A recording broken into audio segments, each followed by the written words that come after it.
I'm gonna mute myself and I'm gonna just let you take over, okay, Kate? Okay, awesome. Welcome in, everybody. Hope y'all are doing good today. Tiffany, did you send me your chart?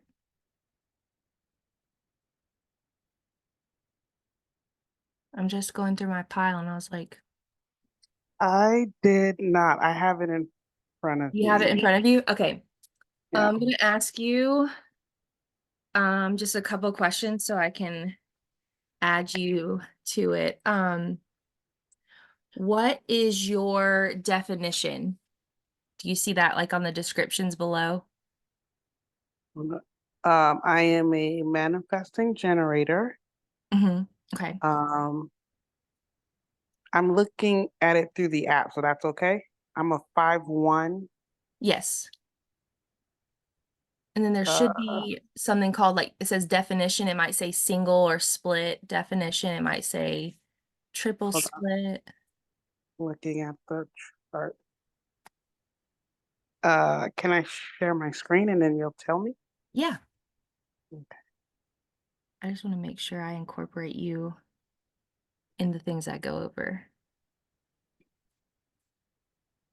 So yeah, I was gonna recommend for everyone too, if you have your chart out in front of you, or if not, if you have something just to write notes down with, that will be super helpful too, because I want to share some like tips and tricks, tips later on in the Discord. So I just want to make sure um that I have all that info down. Okay.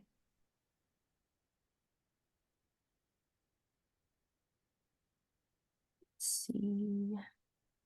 Does it give you the option to scroll down? Yeah.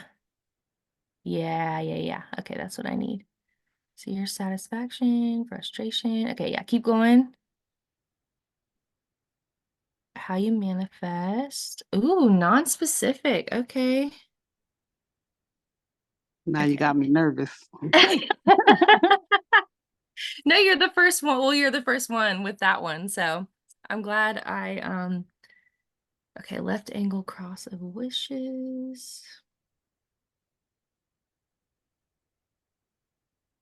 Calm and taste. Okay, awesome. Thank you, Tiffany. Okay.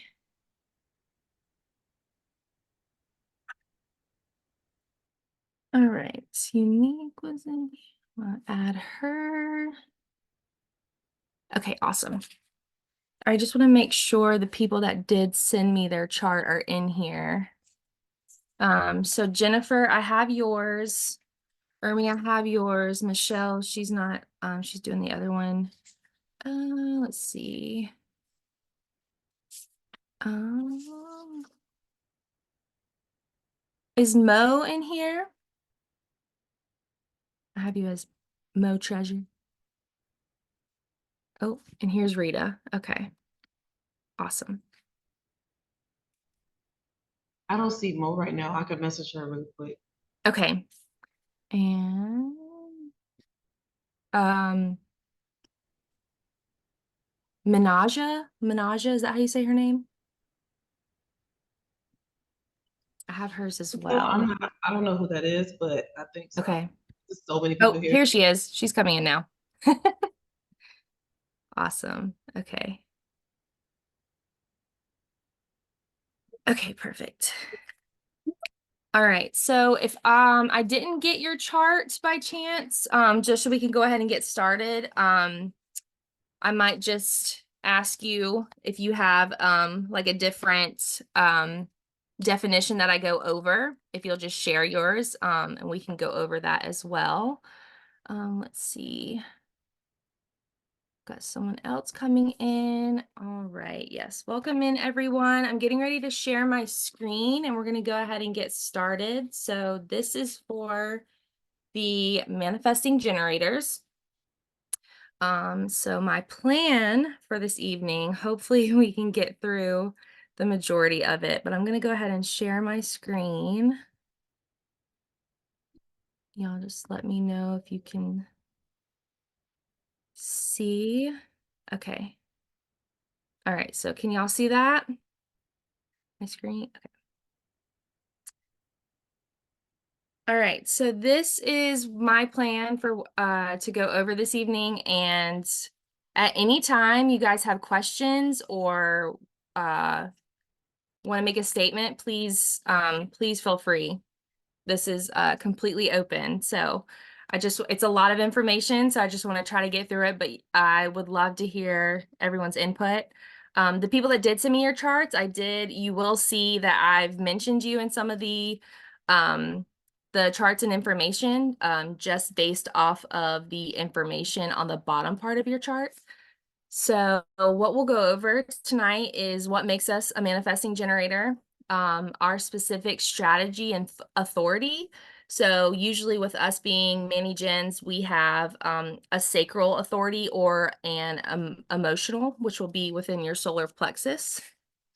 We also, with our strategy, we'll also go over definitions and variables, as well as your specific digestion environment, your strongest sense. Hopefully we'll get to your incarnation cross because those are really cool. And on top of all this, I want to kind of sprinkle in helpful tips in using all this for your abilities. So manifesting generators, we are considered the hybrid of the group. So they call it like a manifester trapped in a generator's body. So we are builders just like generators, but we're also we tend to do things a lot faster because of the hybrid we have between the generator and the manifester. But a generator, we are included as a generator because we have a defined sacral, and this is different than a manifester. So basically, this is where our consistent, reliable life force energy comes from, is the sacral center. But in addition to that, we have the motor center connected to our throat. So this kind of gives us our ability to manifest things. And this what makes us like a true doer, just like a manifester. So that's why I say it's like a manifester trapped in a generator's body.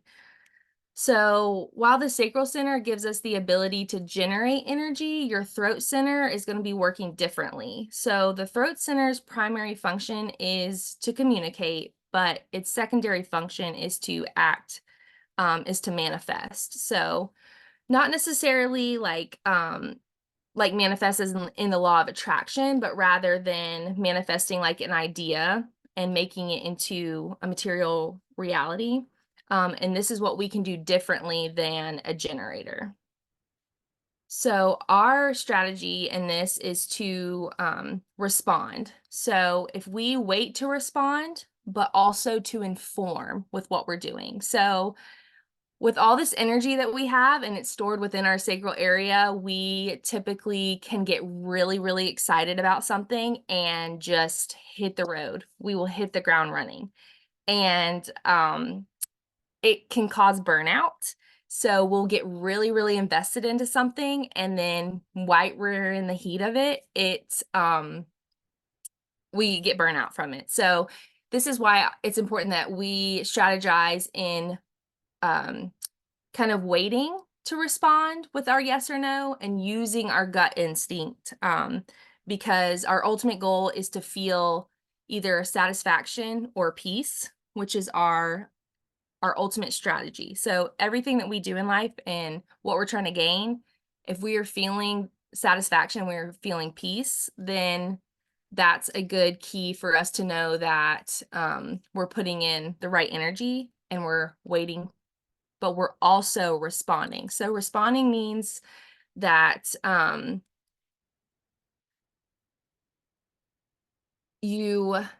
not necessarily you're telling everyone around you what you're doing, but you're doing something within your throat area to basically express what you're doing. So that could even just be writing it down in a journal, or kind of making a list as to what you're doing, or, even just telling someone close to you, like, hey, this is what I'm doing. Because when we can get it out through our throat area, communicate and express, we will also start to kind of give it like that manifesting idea. So this is kind of how I was able to realize how I channel, is just, you know, receiving all of these downloads and these intuitives, but if I'm not writing it out or if I'm not speaking it out, it kind of gets stuck in this area. So I can feel it in a physical way as well as in a mental way, if I'm not expressing it in some type of way. So let's see here. So there are two different types of authorities. I know some of us have the emotional authority, which comes from the solar plexus area. And then some of us have the sacral authority. So sacral authorities, we have an open solar plexus, and it means that it's vital for us to learn and listen to our sacral response. So that's our inner voice, our gut, and then respond to that instead of making logical choices with what's going on in our mind.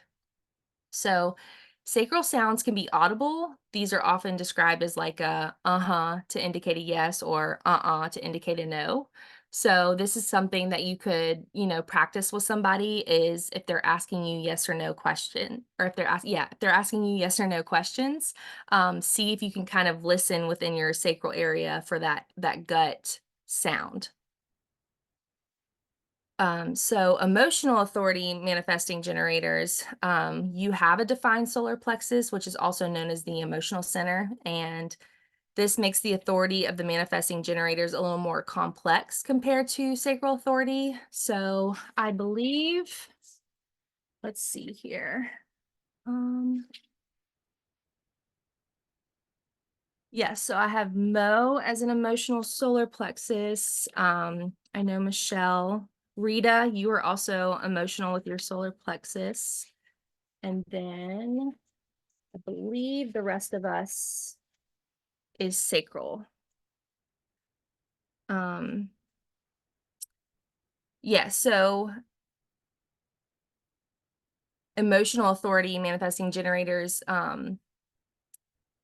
it's more of how you are influenced in responding, of course, with your emotions. So you will also be ones to listen to your gut, but through your emotional solar plexus, you're gonna, what they like to call, like, ride out the wave a little bit more. So you'll get your gut instinct response, but it's really important that you're also becoming more in tune with your emotions before you go ahead and make that decision as well.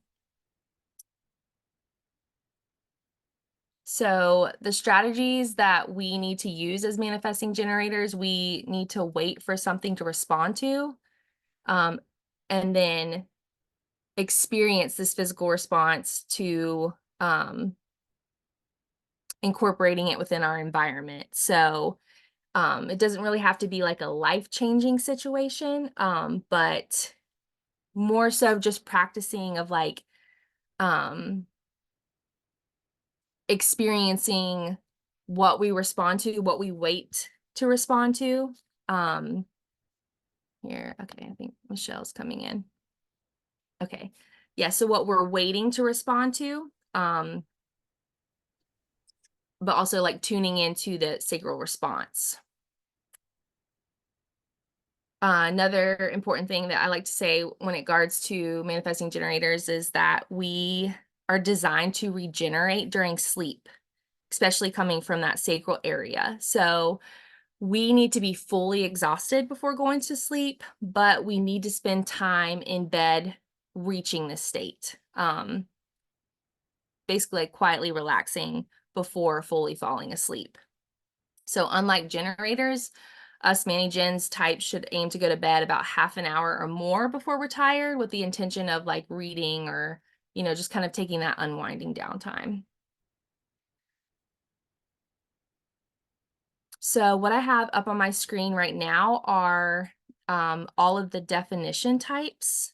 So this, if you look at your chart, you'll see down in the explanations, there is something called definition.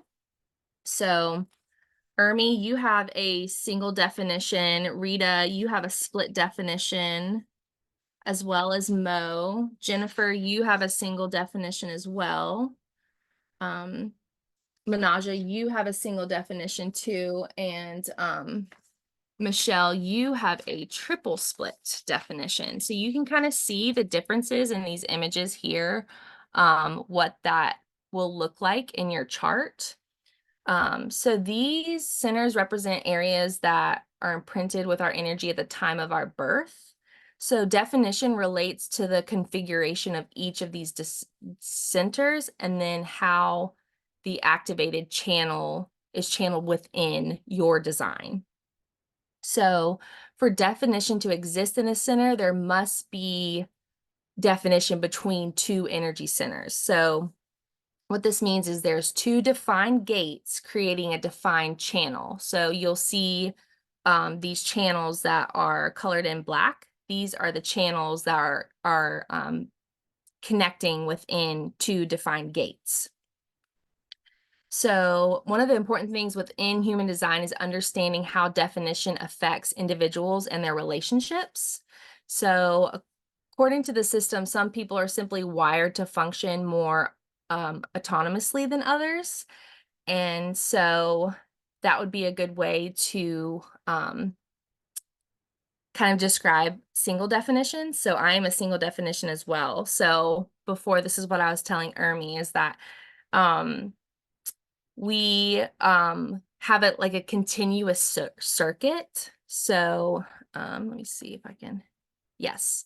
So right here in the middle, you can kind of see these channels are in a continuous circuit and they're always communicating. So this consistent energy flow through your defined channels and between your defined energy hubs is just kind of giving like the trait of authenticity. But it said with a single definition, you can feel a sense of like wholeness or completeness in a natural way.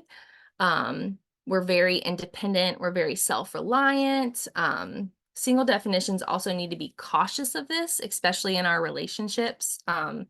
So we can tend to focus more inward and keep this steady flow within us and kind of leave our partners in a sense of absence. So it might be worth looking up your partner's chart if you are a single definition and they are not, because when you have a split definition or a triple split, you're leaving areas of openness where they need to feel complete.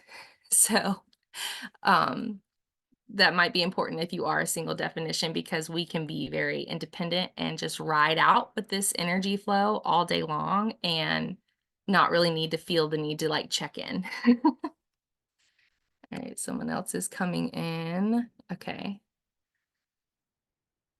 So anyone else with a single definition, can you guys kind of relate to that too? Just very independent with your flow. You get into a work mode and you're just going. On my end, I'm having a hard time follow. Which one is mine?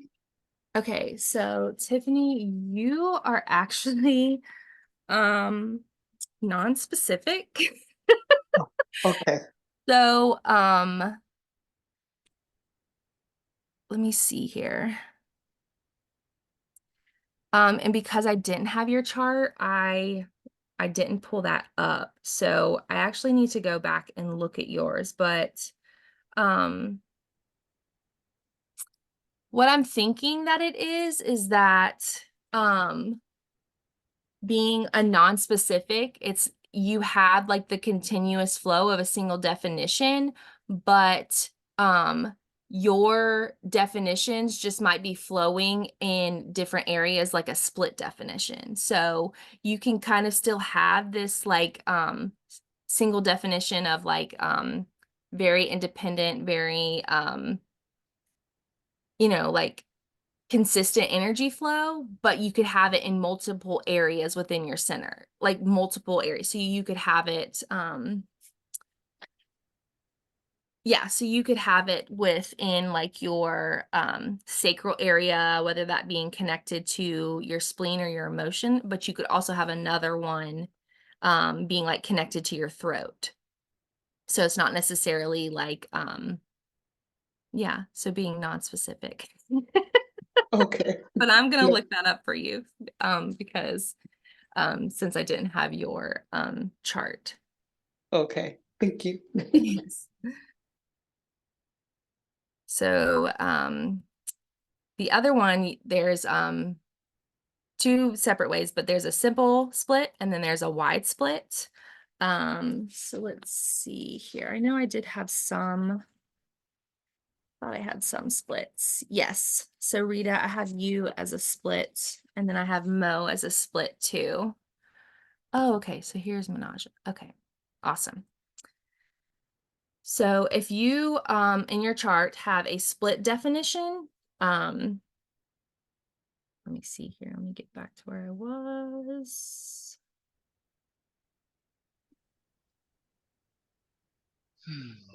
All right. Yes, so both the basic and the wide split types are prone to feeling, you might have a prone to feeling like emptiness or inadequacy if you do not consciously address like what you may be feeling absent in your life, with more of a sense of true awareness. If you have a split definition in your chart, then you have separate areas of definition and are constantly drawn to others who have definition in these areas. So one important thing to remember is that if you do have these split definitions, you have these bridging channels that you could be vulnerable to conditioning. So this could just be someone in your present life right Did now you just New that York City us? You sure as hell did, bitch. Fucking New York City ass. hang on one second. Okay. Um yeah, so the opening bridging channels in a split definition chart are more susceptible to be like fixating on your decision making strategies, rather than like allowing that like natural connection, um because you want the connections that you make with other people to flow rather than you kind of conditioning yourself to kind of channel and flow in their way. So it's important that when you do feel these like areas of like absence or inadequacy, is it followed with frustration or anger? And if it's not, then it could be that you're picking up somebody else's energy that has this flow that's not, you kind of feel like you're going against the grain. Okay. So if you notice on your chart,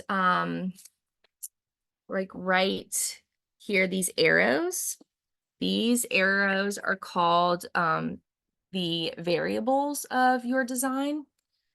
And the first one that we're going to go over is digestion. So the top left arrow, whether it's pointing right, would be you have an active digestion. And if it's pointing to the left, you have a passive digestion.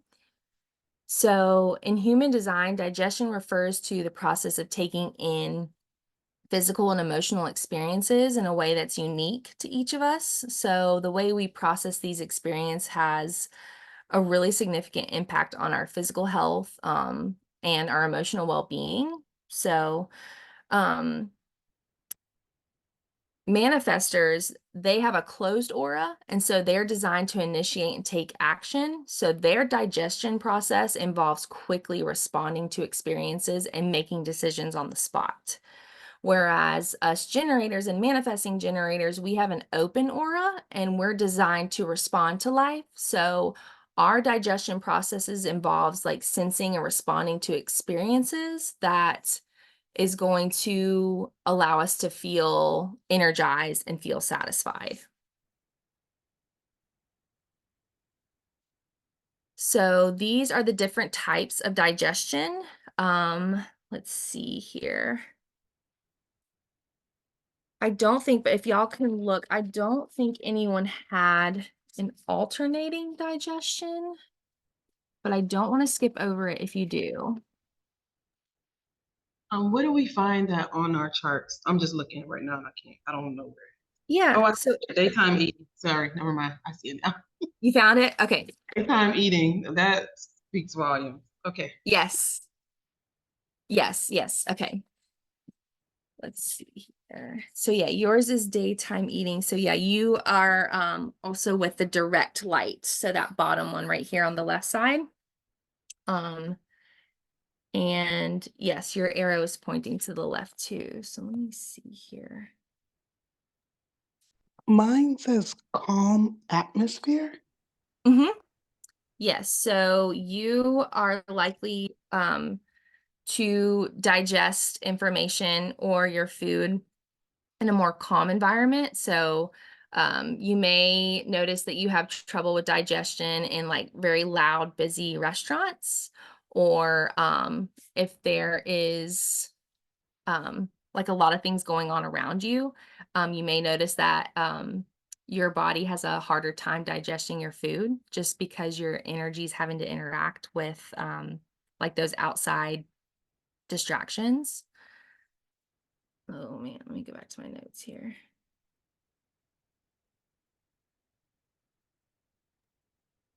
Sorry, Kate. My sister, she just barged into what you're about to say about mine.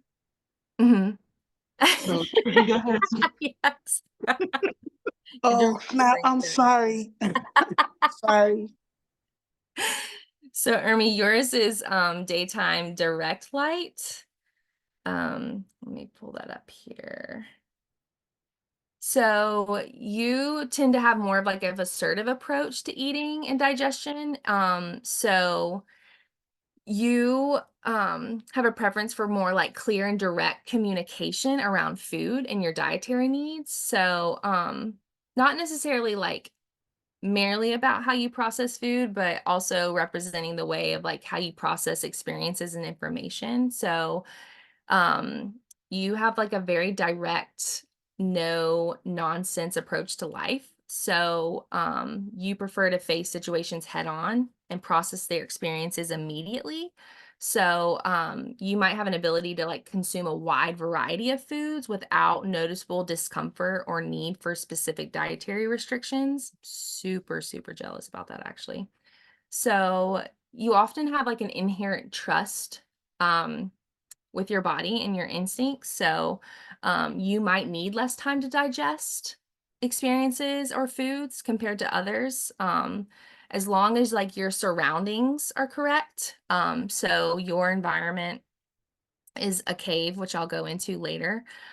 So if you are able to kind of match your environment with this like direct digestion, I mean, do you have any issues in regards to like food adversities or anything?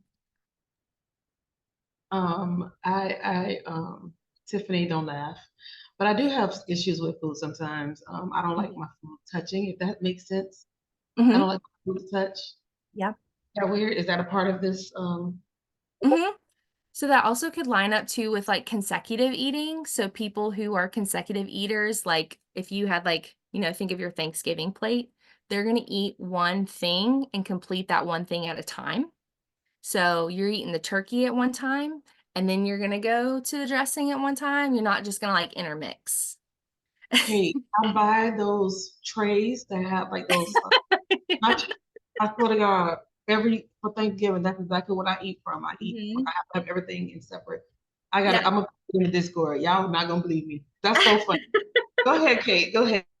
But isn't that funny how it lines up like with your like direct and straightforward, especially with like how you digest information too? So, yeah, it's like stuff like that. It's like That would really make sense. I would take a lot of information, but then I would just focus on one thing at a time in that yes. wealth of that makes sense. That makes sense. Yeah. Okay, thank you. Let's see. Who else I got? Um, yeah, so Jennifer, yes, so Jennifer, you have an open taste digestion. So you may tend to actually have like a sensitive digestive system. Just because of how open you are to receiving and being adaptive to your environment. So, you may notice that your digestion is different in different environments. So, and this might be something that you would maybe want to consider like experimenting with. So rather being like at home eating or I'm someone who has a digestion with indirect light. So if I'm somewhere where the setting is low, like low lights, you know how some restaurants have that low lighting, my food will be able to digest better. Also, in regards to my energy levels, my energy levels tend to get more depleted if I'm eating out somewhere in a restaurant versus if I'm eating at home. I can maintain that energy rather than my body's having to work and like exert more energy in digesting because of my atmosphere. Does that make sense? I do that. If I'm at a dim light restaurant, I'll eat slower and I Mhm. actually take my time. Now, if I'm in a busy restaurant and it makes me like too much going on, I'll eat super fast because I want to get out. Yes. I can't stand it. And then if I'm at home, I actually won't eat. Really? I'll just snack. Yeah, I'll snack. I won't eat at home. Like Yes. it's weird, but I have a gross me out thing. Like visually, a food like ham used to look like fish scales to me, so I would never eat ham because it reminded me of the reflection of fish scale, and I couldn't eat it. So yeah, I scarf my food down when I'm in a anxious area, and Yeah. I'm like, okay, let's go, and everyone's still eating, and I'm like, I need to go. But yeah, Wow. I do in Yeah. different atmospheres. I do different things. I never noticed that till you just said that. I'm like, oh wait, I do that. Wow. Yeah. So you are actually, because you're more open to accepting your environment around you, you're the most sensitive one in the human design chart with food. So you probably have the most food sensitivities of all of us here just because of your environment and like whenever you're digesting around you. Um, as well as like when you're processing information too. You might notice like if you're at home on a Zoom meeting versus like in a huge classroom or a classroom of 5 people, that could also make a huge difference in how you process the information that you're trying to learn too. Yeah, that makes sense. Especially if I'm in a large group. I have that same thing. If I'm in a busy restaurant, I get very anxious and antsy. So I Yeah. can't pay attention versus if I'm in a smaller group, then Mhm. I'm able to concentrate and hear and listen. But when I'm at home, I have like distraction, like ADD, like my mind goes 50 million different directions. Yeah. It's weird. It's like at home, I'm like, my brain's everywhere. It's weird. But yeah, Hmm. I think I would be calmer, but I'm not. I'd Yeah. rather be like outside. Outside is my calm. Mhm. So yeah, being stuck indoors is not my thing. That's so interesting. That's so interesting. So on the reverse side of that, we have Rita, and Rita is closed digestion. And so, let me make sure I'm saying that right. Yes. So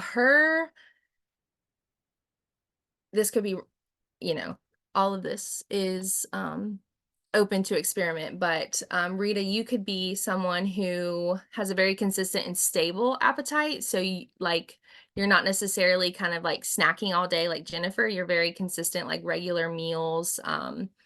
And you may feel that you need to eat in like a quiet, undisturbed environment. You may even notice that you digest better if you're dining alone.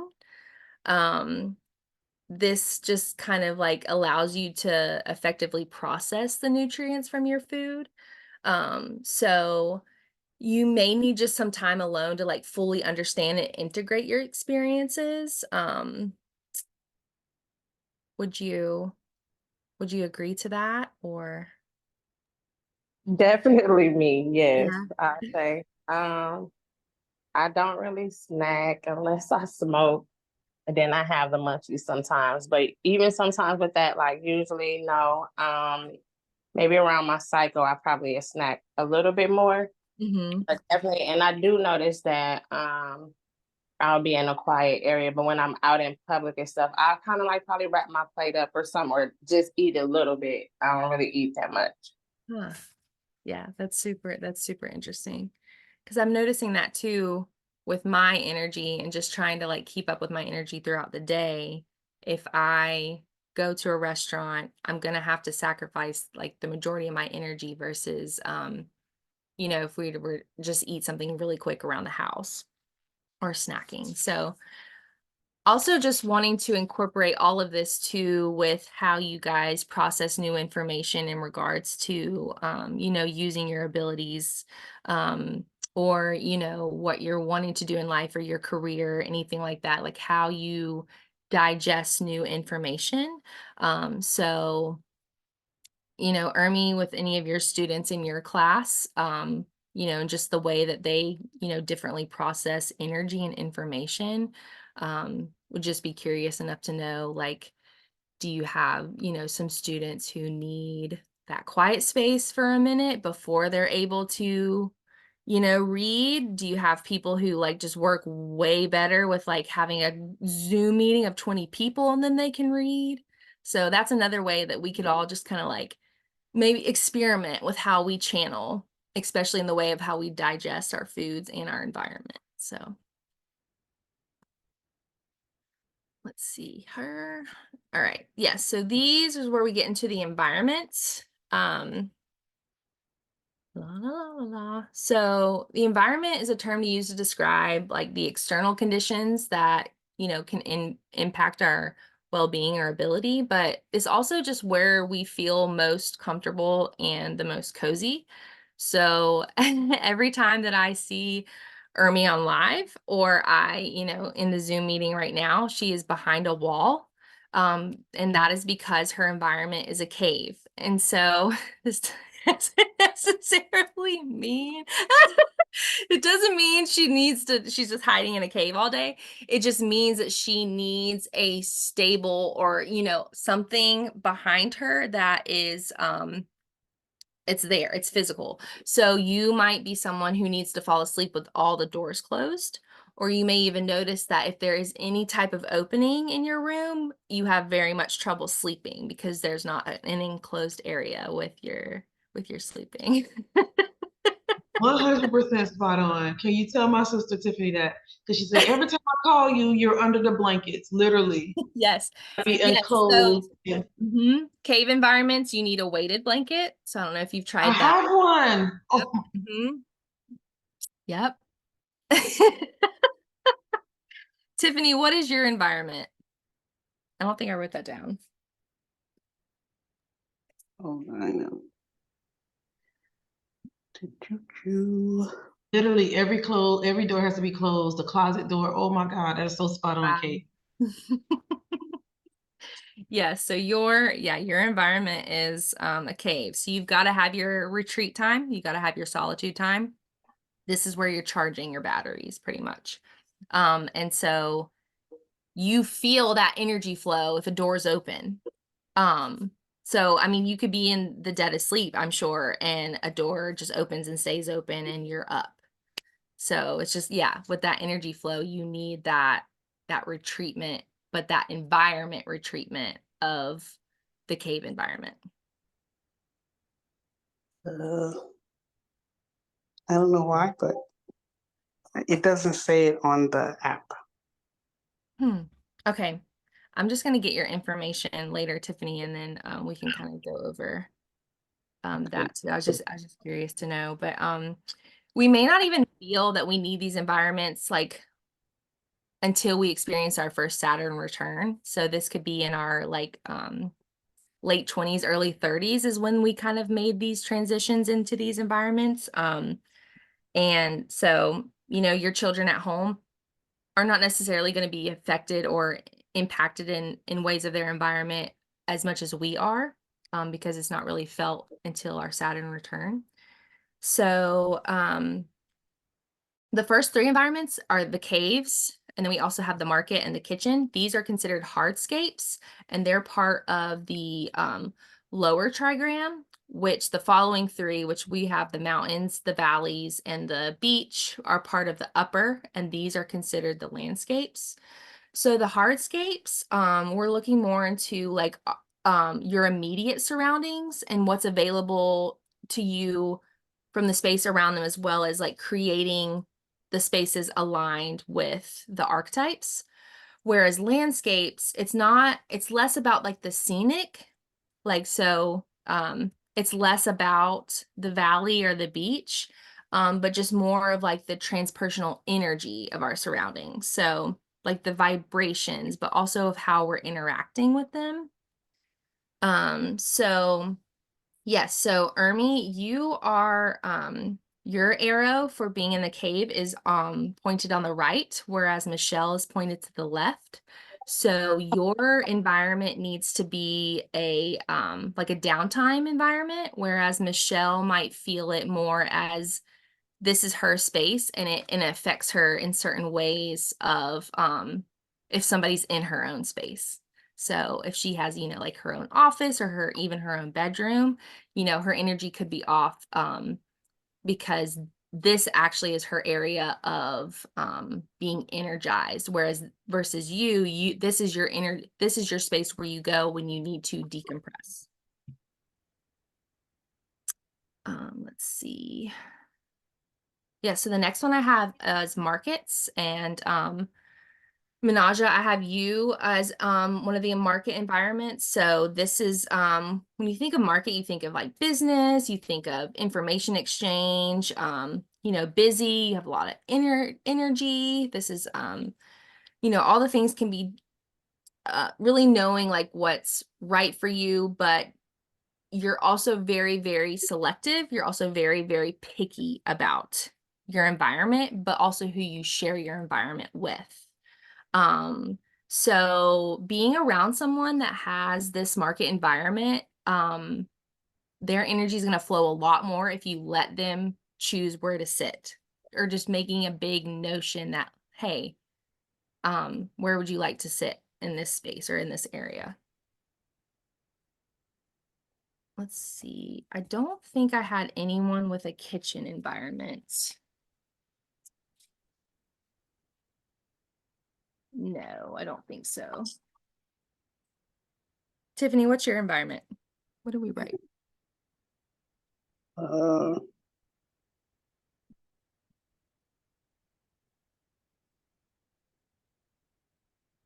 Oh no, I can't even read my own handwriting.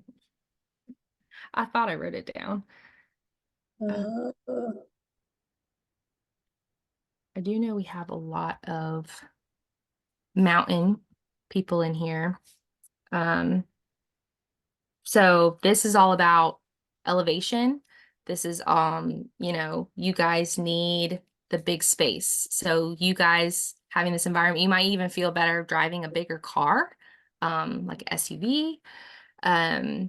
You need solo getaways in nature to kind of tap into, you know, correcting any perspectives of your energy. But you also need to breathe.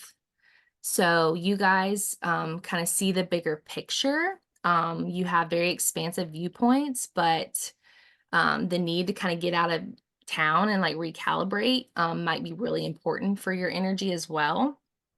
So it's really important that mountain environments, you kind of have that balance where you can kind of get out of you know, the areas of where you work and function, just to kind of have that grounding time. well, this is interesting. The link that, oh, sorry, I'm cutting you off. The link that Ermi sent me just now, it looks like that's where everybody got their report from, so sorry. Yeah. The environment, it says markets. Oh, okay. So yeah, you are someone, you're very, very picky about your environment. You're very picky about your space, and you're very picky about, you know, you are open to inviting people in your space, but you are very, very selective about that. Would that make sense? Yes. Let's see what else. I'll go back up here. Yes. So all the things that it's really about knowing like what's right for you. So, you're very, yeah, all about selection. Very picky. It literally says picky AF. Let them pick where to sit, let them decorate to their desires, let them find places to explore, give them options, and allow them to indulge in all of the details. Okay. That's crazy. I think you're doing too much, Army. And it's different from the app, but on this Yeah. one, it says my digestion was buzzing, Huh. nervous touch. Okay. So your digestion is touch. Okay. Yes. Yeah, sometimes they use different words, so it can get a little confusing about that as well. Let's see. Yeah, digestion. So yours is touch. Ooh.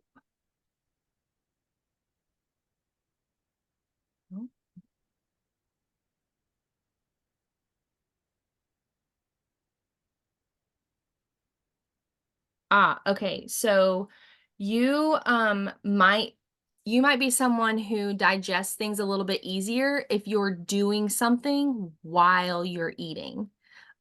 So that could be like some of the things that they gave was like working on a puzzle while you're eating, or you might be someone who's kind of like nitpicking and snacking here and there, but you're like going from the living room to the kitchen, or you could be like very much easier to digest by sitting in front of the TV and watching a show or a movie. Would that make Yep. sense? Yeah. Yep, exactly. Yep. Okay, I have the right report in front of me. I'm following along. Sorry, guys. So then we'll go on to the five senses, and these are the influences that, influence your decision-making process. So Tiffany, yours is taste. And let me get back to where I was supposed to talk about that. Okay. So this kind of like relates to your inherent ability to kind of discern and appreciate various flavors, but that extends beyond just like literal tasting. This is also like discernment in various aspects of your life. So you have a finely tuned sense of like what is suitable for you and what is not. So this is kind of like leading to refined choices, not just in food, but also like in your relationships, in your environments, in your activities. You just have a taste for quality. You prefer quality over quantity. That makes sense?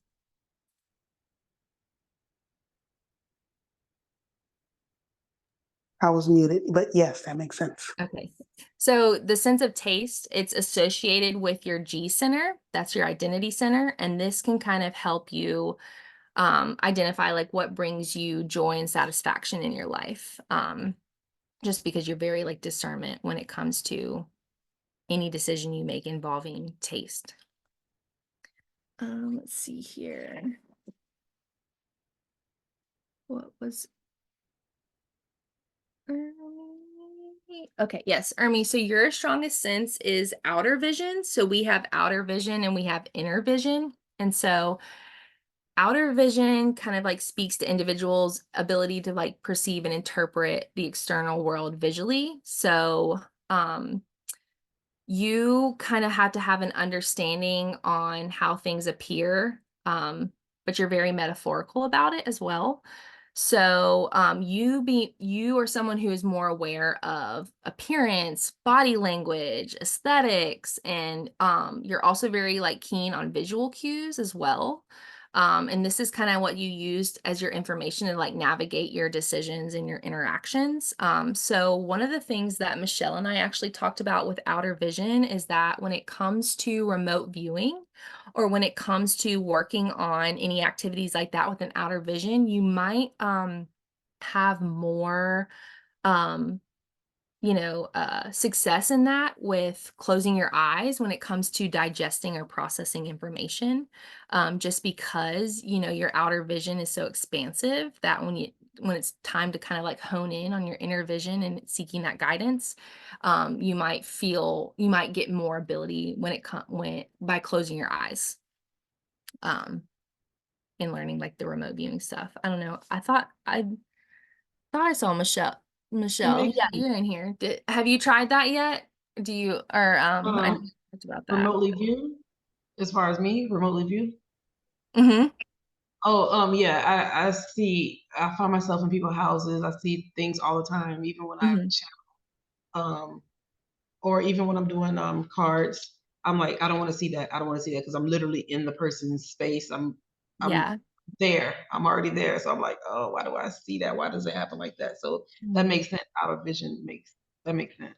Be Yeah. able, I'm seeing everything. I don't want to see that. But yeah. So another thing that's really big for my decision processing, I think a couple of people had it too, is touch. So touch senses, we have a very big intuitive grasp on what our body needs, but also personal space, as well as kind of like giving support in the physical touch. So I am someone who's very, very, very sensitive about how my clothes fit on my body, but also coming back into my home after being out. I mean, I could have like just walked down the street and come in. I can literally feel the energy like just hanging in my clothes because of my senses being touch. So just something to kind of be aware of, but also kind of putting that into a perspective of like, how could we use that to make decisions, or also just kind of honing in on these instincts that we want to kind of bring about us.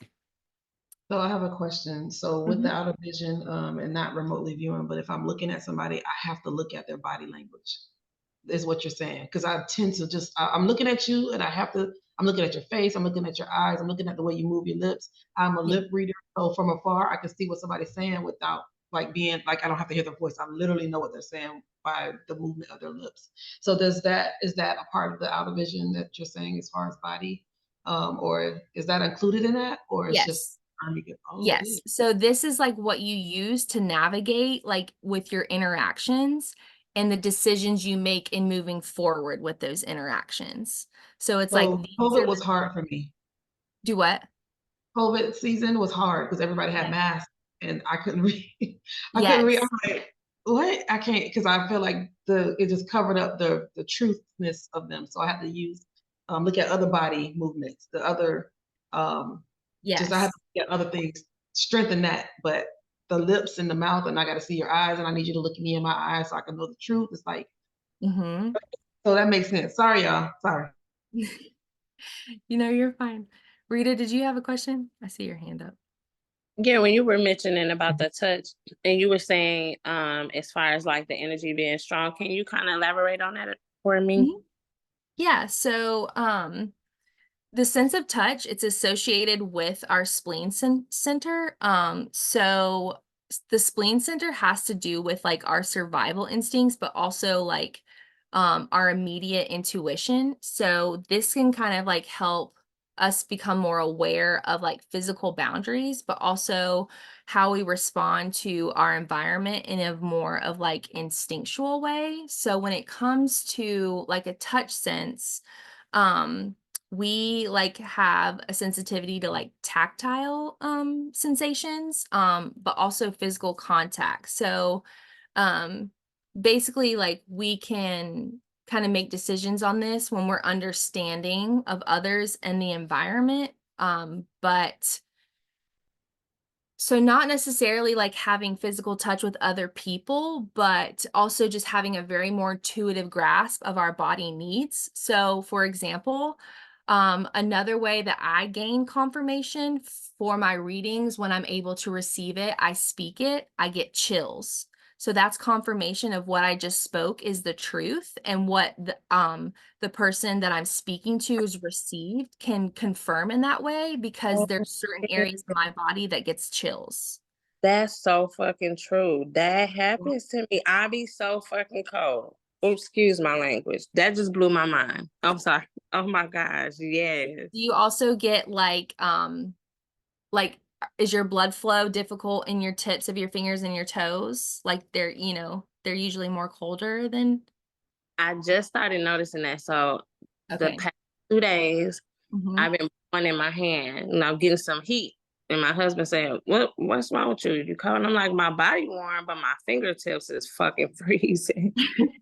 I'm like, what is going on? I'm so glad I came to class because now I know I'm not crazy. So the next time you're channeling, Rita, and when you're speaking, so when you get your intuitive, whatever you need to do, whether that's journaling or speaking out loud, take notice to any chills of your body. Cause I've started to notice in my meditations that I'll get them I'll get them on the left side of my body, or I'll get them on the right side of my body, or my hand, the top of my head.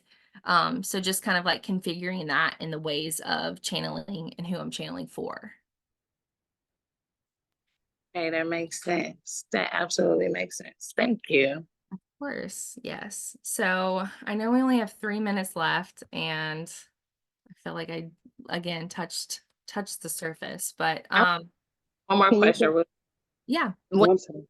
So even with that, like when I'm sitting, it's so weird because I posted a video today and I noticed that I really seen it.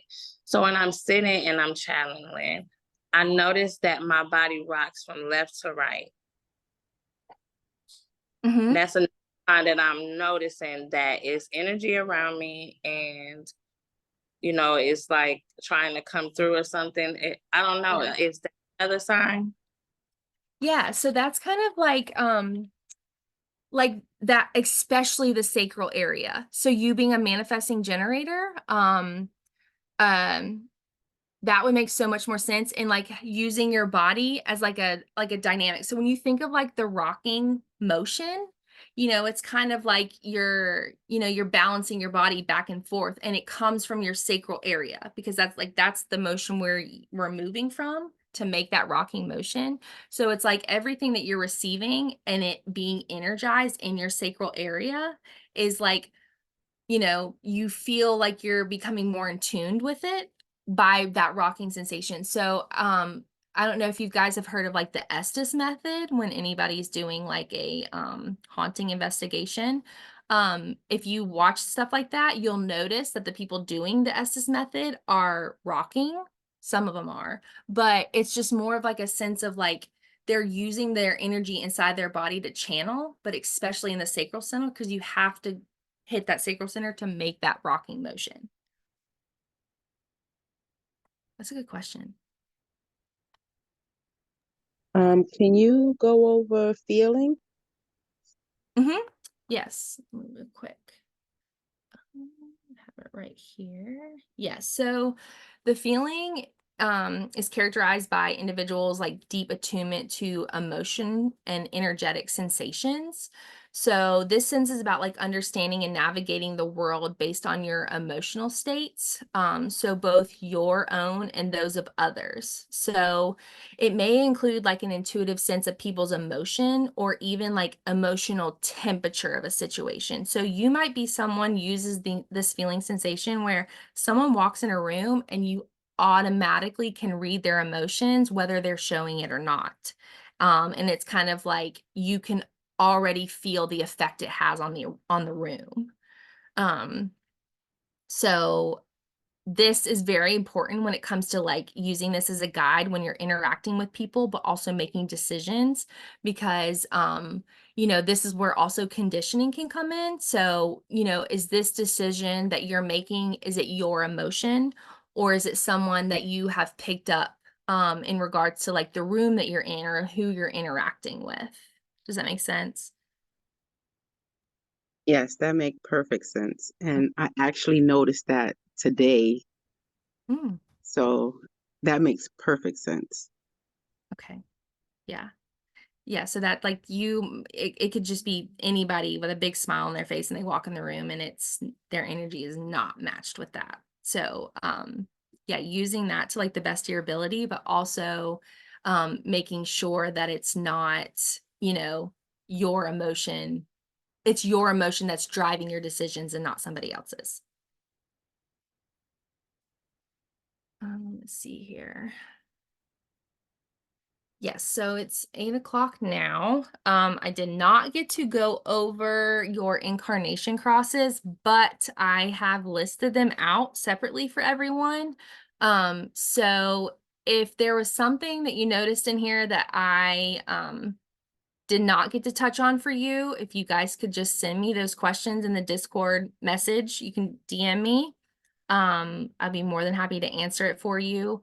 I'll also be sending out your individual incarnation crosses, and I will just post the rest of the information of that in the Discord event group. But if you guys are enjoying this, I am more than happy to continue these I meetings. definitely am So, enjoying, I'm enjoying it real okay. bad. Um, okay, because I'm ready for you to speak more on the profile. Mm-hmm. When you get to the profiles, because I know I'm a manifesting generator and it says the multi-hyphenate. And I'm like, wait, that's new. I never heard that one. But the 6-2, when we get to that state, I'll be here for that whenever we want to do it. When Okay. we want to do it. I was like, I'm hoping, I'm crossing my fingers, like, hopefully no generators come so we can keep going. But I can't do that. I was thinking, I was like, y'all could just jump in theirs, because I'm more or Is it less. some of the same things? Is it similar, or is it like if there's a generator, all the other numbers, nothing would connect with us as far as the manifesting generator? Like, would Yeah, it make so viewers yeah, stick that's what I was around? gonna say. That the only thing that would be different within the generator is that they don't have the defined throat. So we have centers that are connected from our sacral that go to a motor center to our throat. The generators don't have that. Oh. So the beginning of my talk with the generators will just be more so on their difference with a manifesting generator, but then the rest of it is like literally what we just went through. So, their definitions, their digestion, their environment, stuff like that. So if you're open Okay. to it, and if anybody else wants to stay, just kind of touching on those things. I'm not opposed to it. I might stick around a little bit longer. Okay. Well, yeah, like I said, if you guys have to go, please feel free to send me a DM. And I will be more than happy to answer any questions. But like I said, we didn't even get to go in through incarnation or profile, so we can definitely reschedule for those again as well. So. All right, so I'm going to go ahead and let the people in that are in the waiting room. Let's see here. I'll go back. All right, if y'all are just joining us, welcome in. Sorry, we went a little bit over on the last one. I'm gonna put my husband's chart, Kate. Is that okay? Because he's a generator, so I'm gonna follow along. Yeah, definitely. it should be it. All right, let's see here. All right. There we go. Welcome in, welcome in. If you guys are just joining, I'm gonna go ahead and get started on my first slide. Let's see here. So I know the people that are coming in right now, we've got our generators. We have some of our manifesting generators that wanted to stay in to go over as well with the things that we didn't cover. So let's see here. I just wanted to see if I was able to. Oh my gosh, I didn't even read the chats from the Okay. Perfect. All right, Tarina, yes, I have your chart here as well. Nika, if you're here, I have your chart. Misty and Frederique, I have your chart as well. Let's see if there was a way. Okay. Participants, there we go. Okay. Awesome.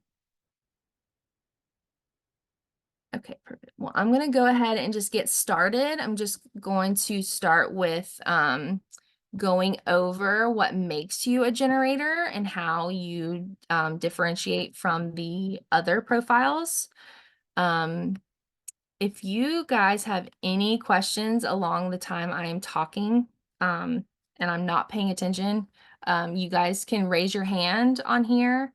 Let's see here. Yes, raise your hand or just interrupt me because I didn't even notice that people were talking in the chat in the last one. So, yes, so if you guys have any questions, just please feel free to unmute and ask me. Let's see. Okay, I did see that Jay just got in here, and Jay, I have your chart as well. So the people that did send me your chart, what I like to do is just try to incorporate your chart as we go along with the presentation. So if you guys can see my screen with the generator's definition, if you can't, just let me know. Go ahead and get started as people are coming in as well. All right.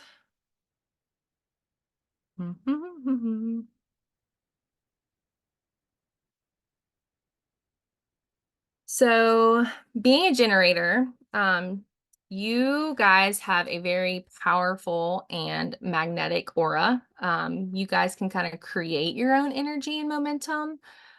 So same as manifesting generators, you have a defined sacral center, and you have this consistent access to like regenerate this inner life force. So you might have noticed on your chart, it says generator, the life force. So you guys kind of have this inner life, inner energy that you just have consistent access to.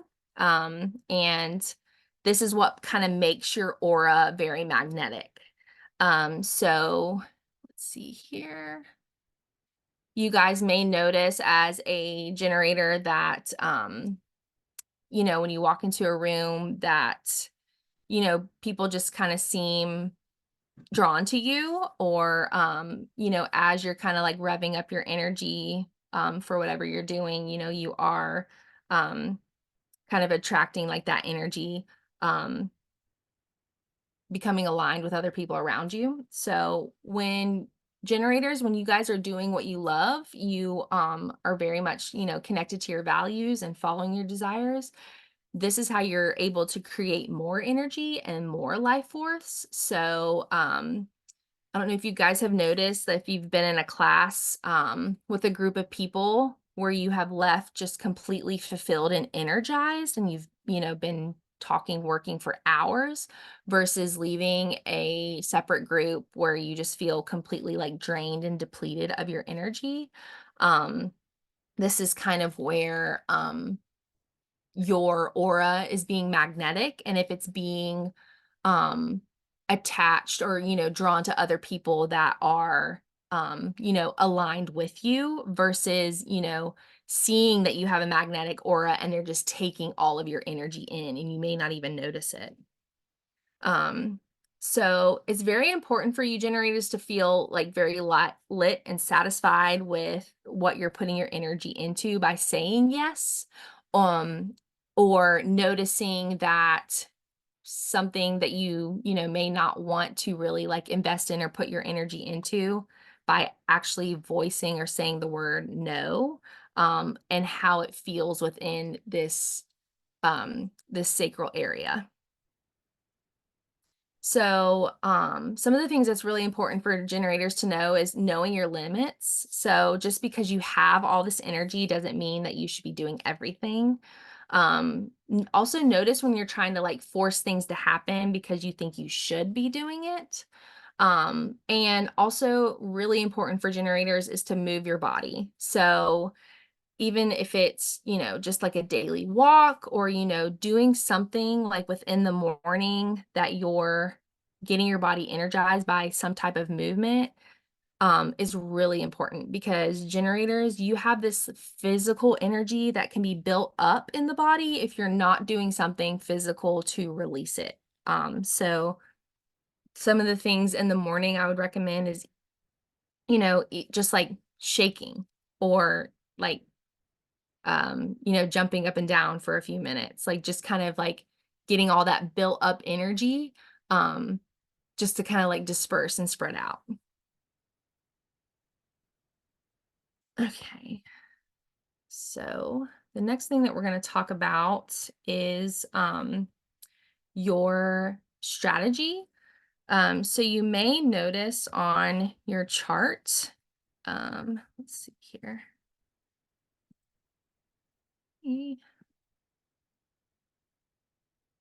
There we go. Yeah, so you may notice on your chart with my generators, your strategy is responding. And you also have your authority, like we just said, in the sacral area. But it's really important that you are using your gut instinct before creating a response in regards to what you're about to do in taking action. So what are like some ways that you can sit and practice with, you know, kind of sitting with a decision, listening to that gut instinct, like whether it's that uh-huh sound for a yes or a mm-mm sound for a no, like where you feel it within that gut area.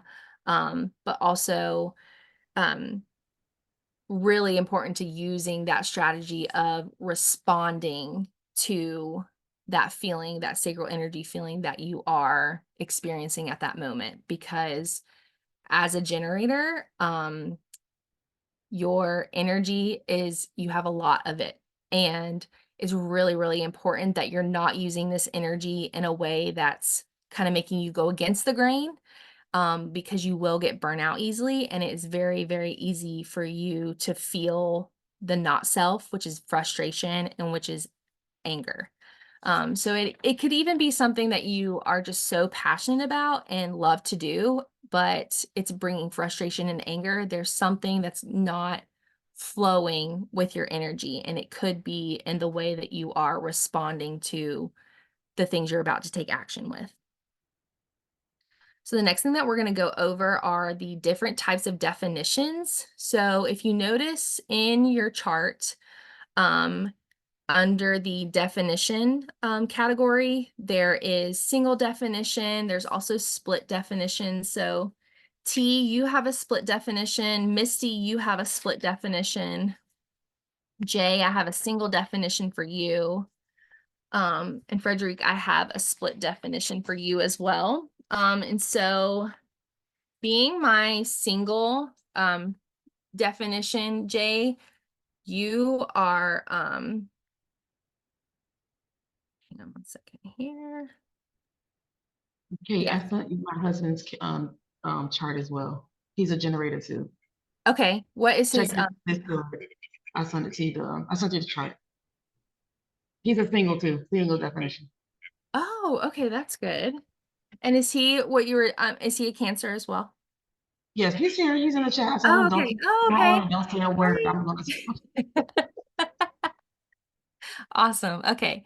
Yeah, so with my single definitions in here, you are more connected on a continuous circuit. So your channels within your design are very consistent. So your energy flows very consistently through each of your defined channels. So you may feel like a sense of wholeness or completeness in a natural way. You're very independent. You're also very self-reliant. Single definitions just also need to be cautious in relationships, especially if you are in a relationship with a split definition or with a triple split definition, just because having a natural, you know, just feeling of completeness or wholeness, we may tend to disregard this in our relationships who need to feel that from us. So if you are someone with a split definition, there is a simple split definition, and there's also a wide split definition. So what this is just showing is that the difference with the wide split is that you can see these two channels at the top of the centers are connected versus having a bottom. These two are connected versus, you know, just having this simple split. You can see the difference with, you know, the single having this consistent flow, whereas these have some area of split where they are not connected through an open center. So these areas that kind of separate this flow might be something important to kind of focus in on when you feel any like absent in your life, or, you know, something's going on where there's like a feeling of inadequacy. What open center is kind of revolved around what's causing this split. So that doesn't necessarily, you know, mean it's bad or anything, but just not having that natural like feeling of completeness or wholeness. It's, you know, it's just important to kind of like recognize like, okay, I have these certainties with these channels and these defined centers that are colored in. So what areas that am I being open to, that I'm just receiving any type of feeling or emotion that's causing this feeling of inadequacy. So these channels, like in a split definition, you're also vulnerable to conditioning. So this could be just something that you naturally picked up from someone else close to you in your life. So that could be, you know, work ethic, you know, religious views, or, you know, doing a certain routine every day that just felt like, you know, it may be causing these feelings of inadequacy, or, you know, feelings of like, okay, something doesn't feel whole or complete. You know, just looking into these areas that you might have just been conditioned by someone around you that has these single or simple definitions defined.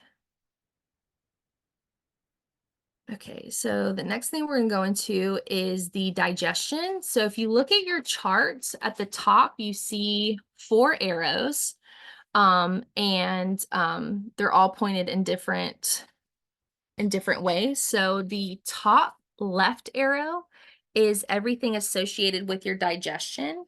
So if you notice that, as I'm going through the digestion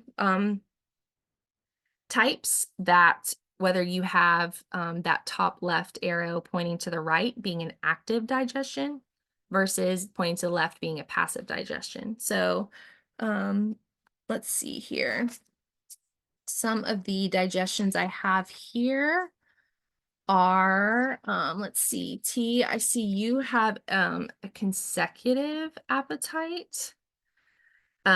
So basically, like, what the digestion centers are in human design are basically how you process or take in any type of information from your physical and emotional experiences. So the way you process can impact your physical health as well as like your emotional well-being. So in the last class, we kind of recognize that some people, you know, may have a hard time digesting in their food in certain atmospheres versus, you know, having easily digesting their food in an atmosphere that their, you know, specific type is more comfortable with. Ooh, let's see here.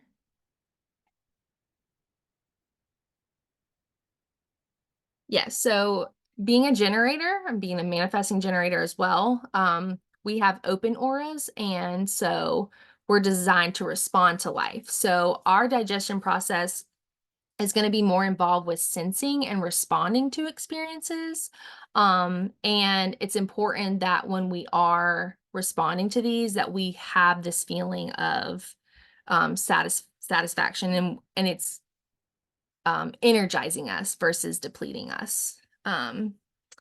So yes, like I said, Misty, you have an open taste in your design. So one of the things that we talked about with an open taste is that, let's see here before I go in. Are you in here, Misty? You gave me your chart. I don't see her. Let's see. Okay.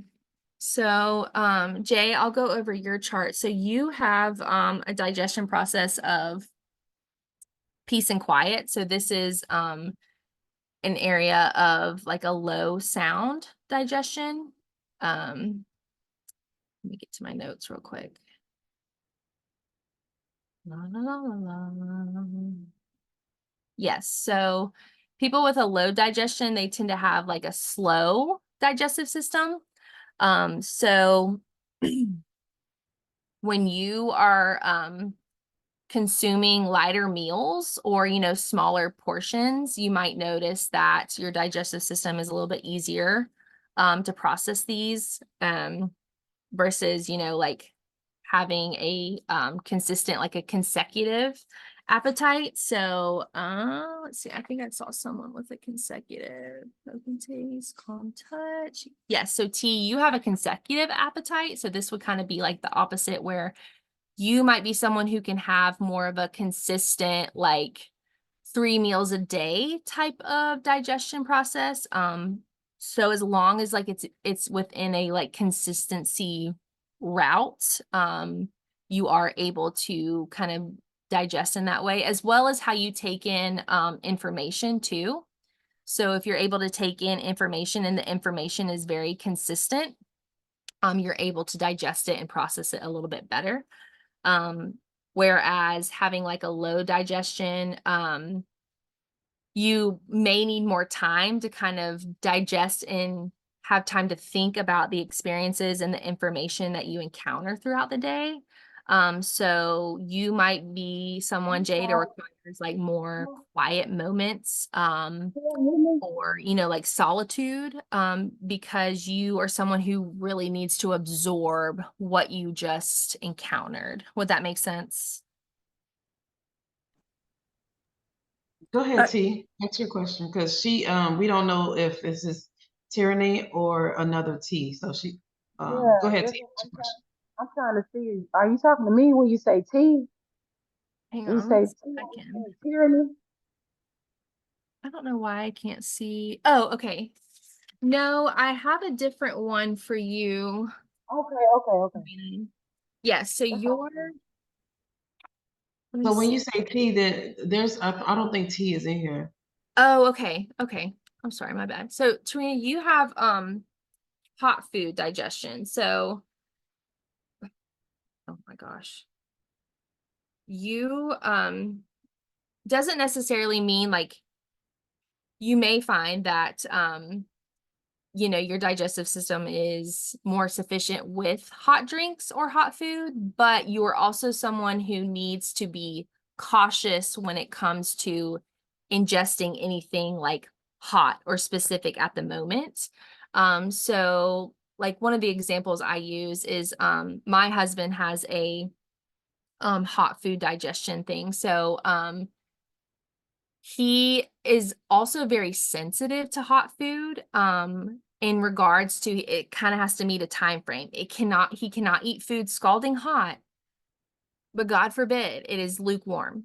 You know, it's like that meat in the middle type thing. And it's also, you know, with digesting information. So you got to kind of meet that time frame of brand new, hot off the press information. Whereas if we're talking about something over and over again, or I'm repeating myself, it's more of like going against the grain when it comes to a digestive process or processing information. So when I think of that, like when I think of hot foods, is like you know, something that could cause like acid reflux, or you know, the thing that comes to mind is like red pizza sauce. So red pizza sauce is like something that might have a little bit more of uh sensitivity with your digestive system versus like an Alfredo sauce.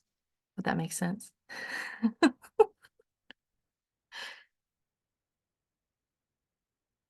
trying to get my. Okay, Yes, there. that makes sense. That makes sense. It does? Okay. All right, let's see here. Let's see who else I've got here. Nika, are you on here? Yes, okay. I see you. Okay, so Nika has a calm digestive system. This is like calm. It also says calm touch. So you are someone who needs to be in a peaceful environment, but also not having like any your disturbances while you're digesting something need to be very, very minimal. So your environment needs to be very calm, it needs to be very quiet, and there's not a lot of disturbances and distractions going on. So this is also kind of suggesting that like your digestive process isn't just a physical act, but it's also deeply influenced with your emotion and your mental state. So you might, kind of see that there's like a disrupt in this process when it comes to retaining information or digesting when your, emotional or your mental state is not where you want it to be. Would that make sense, Nika? I want to say my husband is also same thing, calm touch. Oh, okay. Would that make I sense? have, yes, but I have a question to ask about that, just a little bit of clarification. So I would, if I go get takeout, I'm already eating the takeout in my car. But my husband, he has to wait till he gets home and Uh-huh. sit at a table. So is that what you're saying as far as needing peace? And does that make sense? Yes. So, let's see. Yeah. So, Ermi, you have daytime eating. So you're like direct light. So you basically it's not necessarily like an open environment, but like we said, like you really have no trouble in any type of environment when you're eating. So, if you think about it, when someone needs like that calm digestion and you're in a moving car, it's like those things, those two things are not mapping.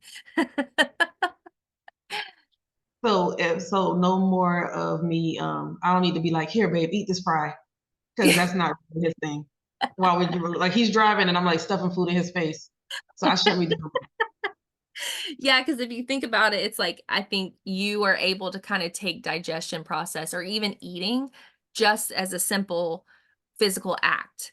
Whereas some people have this digestive system where it is very much it's incorporating, not I wouldn't say involving, like not an emotional eater or, mentality, more so of like they already know that their body is going to have a problem with digesting that fry that's been eaten in the car versus sitting in the comfort of their own home. Would that make Thank, sense? yes, it does. Kim, you guys just go ahead and unmute and ask your question.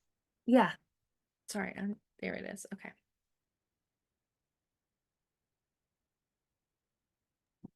I think she might be having some trouble. Oh, there she go. I finally figured it out. Okay, so on my top two left, or the left you said arrows, right? Mhm. Both of mine point to the left. Okay. What does that mean? So let's see here. What is your digestion? Can you see that on your chart? Open. Open. Okay. So your arrows pointing to the left are more of passive eating. So and then you having an open, let me see here.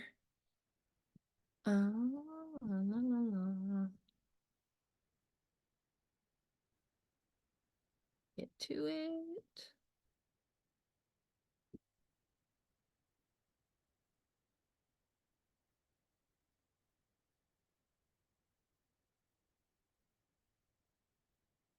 Okay, yes. So having a more passive digestion, you are just more comfortable like being in more of like a stable, consistent environment when it comes to your information and your digestion.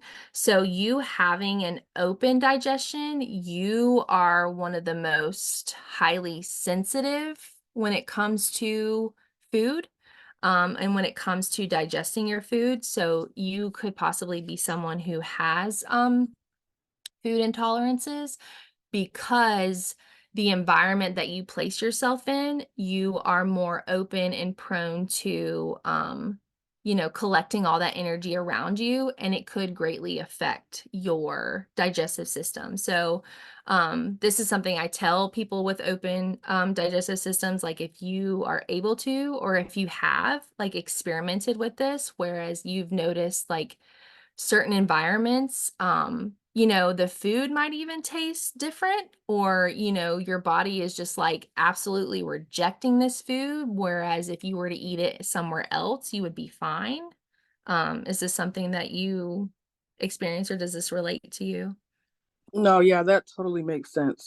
It Okay. totally makes sense. I can tell like if I've eaten something, and I wake up in the morning and I'm extremely like stiff, I'm swollen, I get a lot of inflammation, I have lactose intolerance. Oh yeah. Okay. So yeah, that makes sense. Okay. Thank So you. I would, yeah, of Oh, course. you got another question? No, I was gonna say I Oh, have a suggestion for you though, okay. like before you go to bed. So in the beginning, like I had said to like generators, especially with you being so open, is that I bet what's happening is that your body's storing that energy of what you just took in as being open. So I'm curious if you were to do some type of like movement before actually laying down, if you would have noticed if you would notice a difference in that, like waking up. I um, have, yeah, I've kind of slacked off on that, but I was doing my stretches and stuff before going to bed, and I would notice a difference. mhm. Yeah, I am someone who has to do that, have to, or I am waking up like literally dragging my legs across the floor. Yeah, I can If barely I walk don't in the move. morning. So yeah, Mhm. Yeah, yeah, thank you. of course. Yes. And would anyone else, just so I'm not like not making a list, would anyone else like me to go over their digestion that I did not go over? Because I may not have your chart.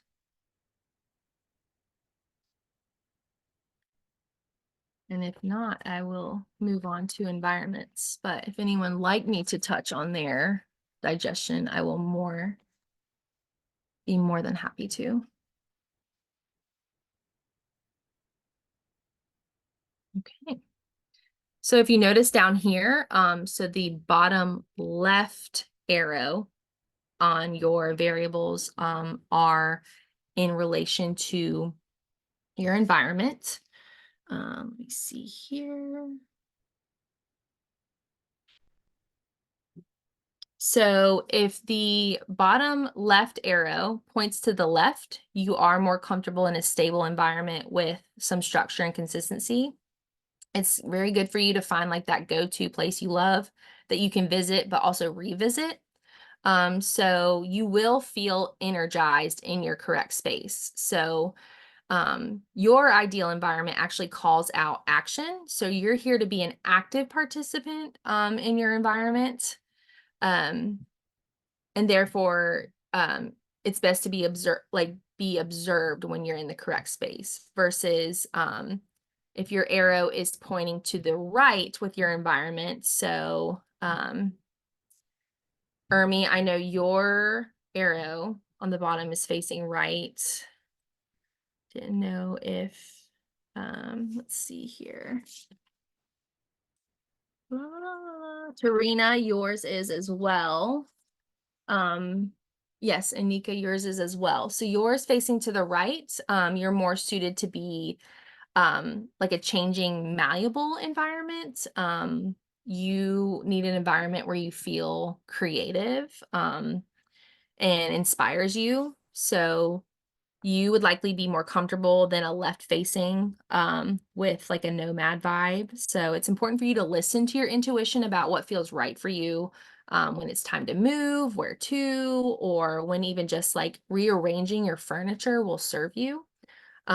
So you're kind of here to observe and need to feel like relaxed in your environment in order to be observant.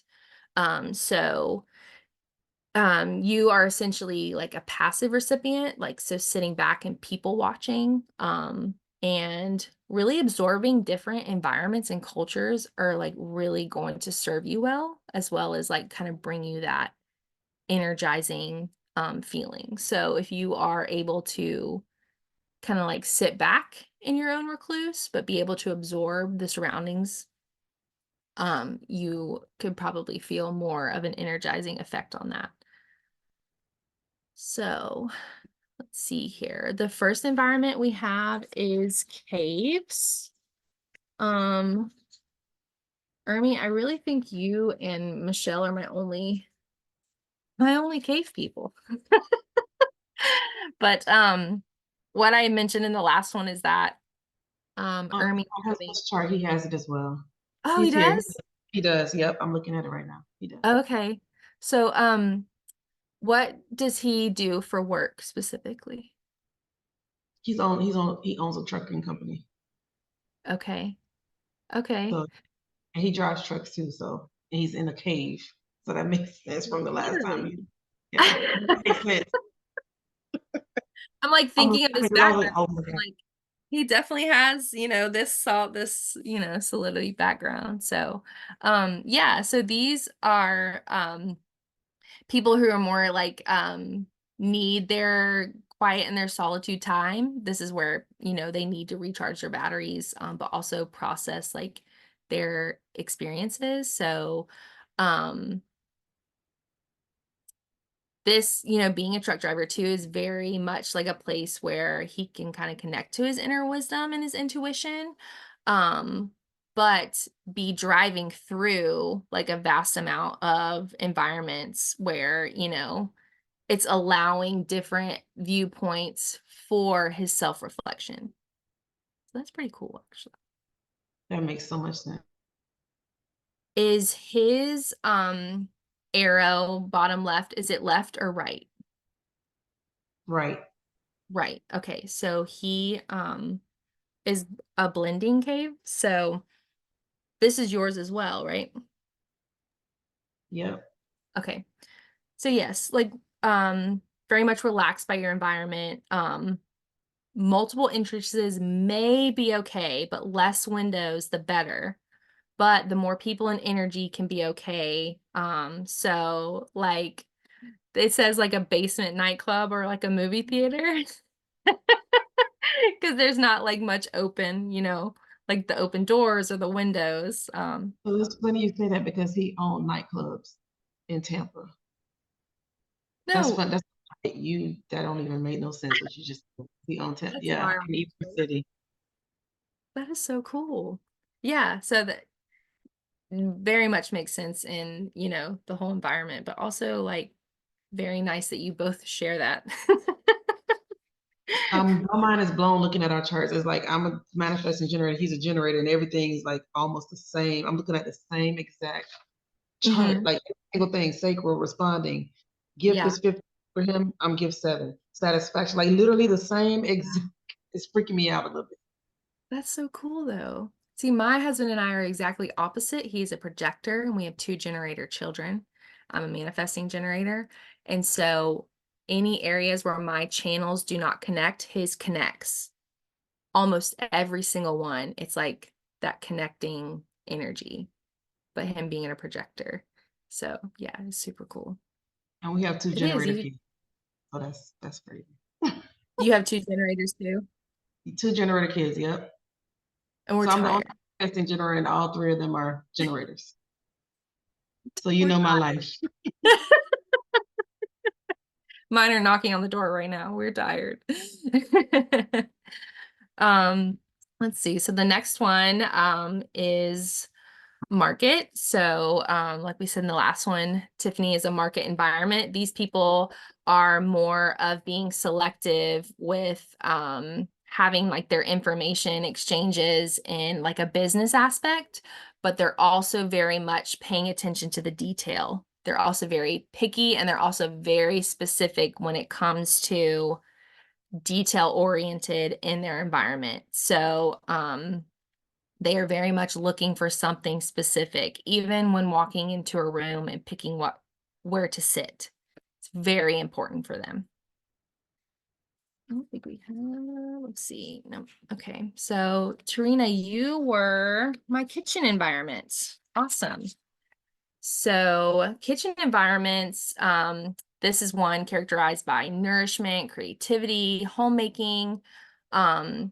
You tend to be very nurturing and very caring. You very much have like a deep appreciation for like anything creative processes when it comes to like homemaking. So whether that being like you know, very much involving like creativity with cooking, or you know, anything involving with homemaking. So you are someone encouraged to kind of cultivate your creativity and explore new ways of nurturing yourself. So let's see, Tarina, your arrow is right, which is dry. So what this kind of means is, like not, this doesn't have to also be like necessarily a kitchen space. This could be an art space. This could be like a recording studio, like any place that you have for alchemy. This is like where you want to be. This is where you want everyone to kind of gather around. This is where you can kind of nurture everybody that you want to be around. But you know, like just depending on, you know, your specific interests, this is like where you want to have your community and where your community is vital. So your arrow being towards the right, this is an area that you have to be relaxed by your environment. And it also says no to low humidity. So I'm curious to know if you live in a no to low humidity environment or if you prefer it.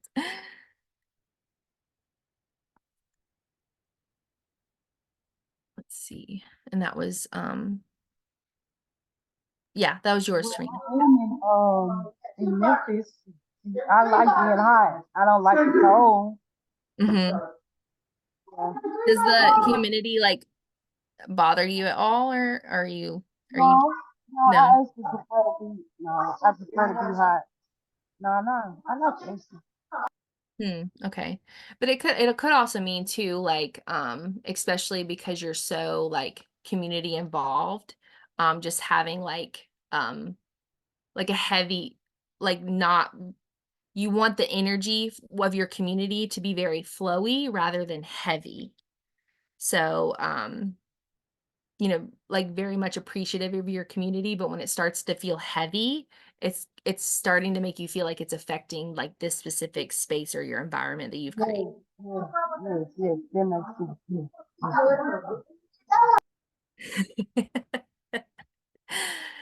All right, let's see here. I got any mountains. All right. So Jay, I have you as a valley, which I am myself, and your arrow is pointing to the left. So let's see here. Yes, so you are someone who needs to be very much energized by your environment.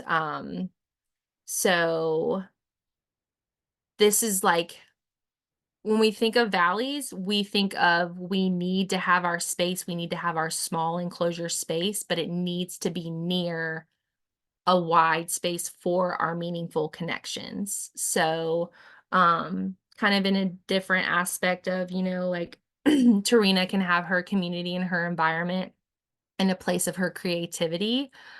We have to separate that from our community, but they're still close by. So we're not, you know, closed off to it, but we still need that like separate space. So because we need to be energized by our environment. You know, some of the things it says is like narrow spaces or like hallways or certain alleyways, places like where, you know, we are able to kind of be in our own little space. We're not very big on like big open vaulted spaces when it comes to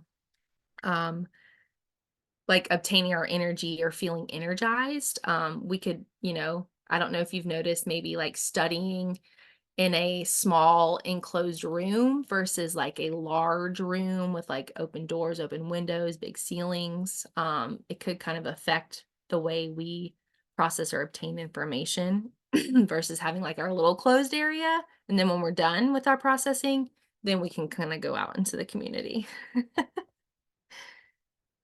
Yeah, that's why my favorite places are the car and the bathroom. Yeah, To see? think. That's so funny. I definitely feel like I could retain a lot of the things that I want to learn in the car versus anywhere else. So yeah, I can agree to that too. Okay. Would I did- it be the same for Valley and it's towards the right? Okay, so yours is towards the right. So,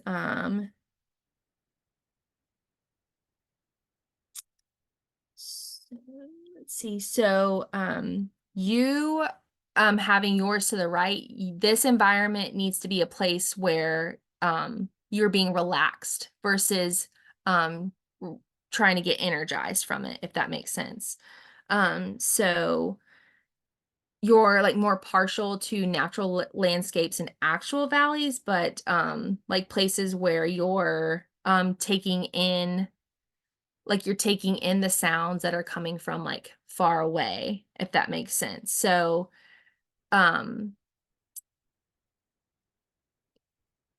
more or less of like what we were saying, that we need to be in small enclosure spaces when it comes to like retaining information. Yours are more wide just because this expansive environment is where you need to go when it comes to relaxing versus where you need to go of like, okay, well, today I'm going here to learn this. You're here in this environment to be more expansive because you're taking it all in, but it's not coming from an energizing aspect. It's coming from more of a relaxing aspect, if that makes sense. It does. Thank you. Of course. Yeah, so you're more of like connecting with the world around you, and especially with like the sounds. So how you audibly take in information or how you listen. So um very much of like a quality over quantity aspect when it comes to receiving information audibly. Okay, let's see here. So then we'll go on to the 5 senses. Yes, so the senses from the human designs, they can significantly impact the experience of the world around you and very much influence your decision-making processes. So each sense is associated with a specific body, part of the body, which can provide, you know, very much unique insights into your individual chart. So for example, a sense of touch is associated with the spleen center, and this can kind of help individuals to be more aware of physical boundaries and respond to their environment in more of an instinctual way. So one of the things that I say about this is because my sense is touch is how I can use it to confirm any information I receive from spirit while channeling. So this doesn't necessarily mean like touch with the outer world or having to have like the physical contact with other people. This is also like what you feel within your own skin. So some of the things that I can receive in this way of channeling as being a touch is getting chills on my body, especially like in certain areas. It's just kind of like confirmation of what I'm receiving and what I'm speaking to um, who I am reading for is being spoken correctly, just because my touch sensation with my own body is able to kind of like confirm that with the spleen center, because the spleen center is where we get our instinct abilities as well as like our intuition abilities. So someone who has a sense of taste, on the other hand, this is associated with your G center, so your identity center.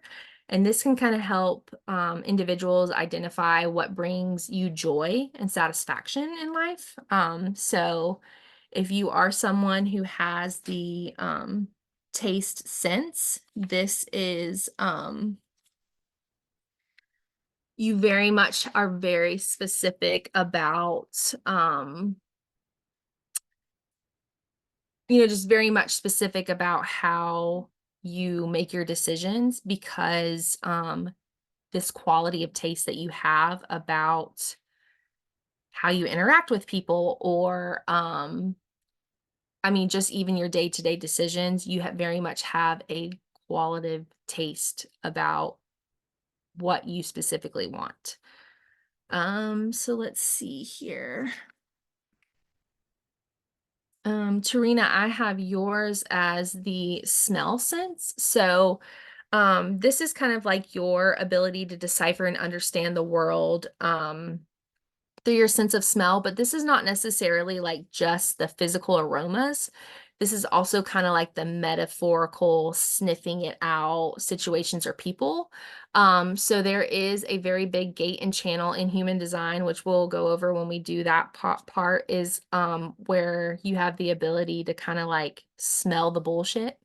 So you can kind of sense on people when they're bullshitting you, or when, just something seems off in that kind of like metaphorical, you're sniffing out the situation. So, you could even possibly be, someone we need to go to when we need to solve something. Or, just kind of get down to the investigative part. So using like a sense of your olfactory intuition to kind of like gauge and navigate your environment.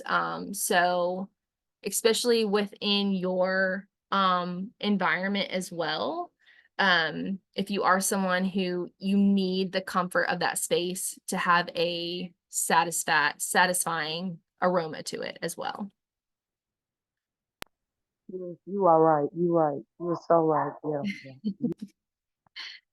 So let's see here. And Jay, you have the feeling sense. So this is kind of characterized by your like deep attunement to emotional and energetic sensations. So you can kind of sense and understand the world around you through emotional states. So this could also be like in an atmosphere where you're even feeling like the emotional temperature. So, nothing in the physical eye could be going wrong, but you already feel the tension, or you already can feel somebody's emotion when they walk into a room. Just because like this is your first main sense of what you're using to kind of guide your decisions and how you interact with people in a room or in an environment. If that makes sense.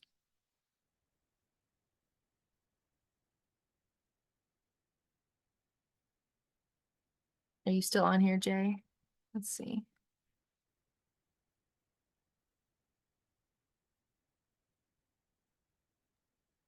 I think that's Hey, the Jay. only- Sorry, I couldn't get off mute, but yes, 100% always gut feeling, weird feeling. Like I can't put my finger on it, but I know something's up, but I just can't figure it out. I just have a weird feeling. I always say in my stomach, my gut, always. Yes. Okay. And let's see. I was about to say. So yeah, it's very important too when you are like gaining this sense feeling that you are not being more like open and susceptible to like obtaining those emotions. Like you can very much identify your emotion versus the one that you are currently needing to sense for any type of like decision or interaction. Let's see here. Yes, okay. Wow, we are 5 minutes left. So I don't want to go into Incarnation Cross with 5 minutes left. So if anybody has any questions right now, feel free to ask. If not, I will also be posting in the chat additional information of the things that we went over. Also, you know, as we said, if you guys are enjoying this, to schedule more meetups, because we didn't get to get it on Incarnation Cross, and that one is pretty cool to use to describe you guys. So so yeah, if you guys have any questions during this last 5 minutes. Nika Jean says, what is the outer vision and mountain environment? Okay, so outer vision, Which my husband and I both have outer vision. that's crazy. Does he have any abilities like you do, Ermi? I think he can see apparitions. He can see spirit. Okay. Like they will stand in front of him. I see him in my mind's eye. He see him like not in the flesh, but like they're standing in front of him. Yeah. I have noticed when it comes to female intuition versus male intuition that because the males usually just very first identify with their ego, they can just shut it off, so they can just receive so much intuitive information, versus us as women, you know, the ego is not the first thing to come up. It's our emotions and our feelings. So we kind of have to dig a little deeper to kind of make our ego sit down. Whereas men are like, oh, this is what we need to do. Oh, I can shut him off. And then they just get what they need, you know, involving Yeah, connection. he's the one that kind of taught me a lot with my spiritual journey, because he was already doing it. And I was like, why didn't you tell me this stuff? He's like, I can tell you were so religious. Yeah. It's funny. But yeah. That sounds very familiar to, like, similar to our story too, of like our meetup too. That's really interesting. Okay. Yeah, so outer vision is like going beyond that physical sight, basically to understand how things appear metaphorically. So you are kind of using this sense of a broad outer awareness. So you are more aware to appearance, aesthetics, body language, and you know, visual cues. And these are the things that you are using to guide, you know, the decisions that you need to make or interactions with people. So one of the things we talked about with outer vision is if you are someone who is, you know, trying to get more practice within your remote viewing skills, is, you know, in regards to all the senses that we use, is how can you use these senses to kind of like gain more ability when it comes to remote viewing. So outer vision, you know, you use this understanding of like things appearing metaphorically. So are you someone who needs to kind of have that you close your eyes and have that moment before you know, really receiving what you need to receive when it comes to like using your remote viewing skills, versus, you know, like the smell sense of like having that metaphorical, like sniffing it out. If you were to use the sense of your smell with honing in on your remote view, it's like, okay, immediately what the information you're trying to receive in that moment is whatever is behind this picture, whatever you're about to receive. Can you immediately use it with your strongest sense of, okay, can you sniff it out in that way? Or can you use your comfort in your olfactory senses to kind of gain more clarity on the information that you need at that moment?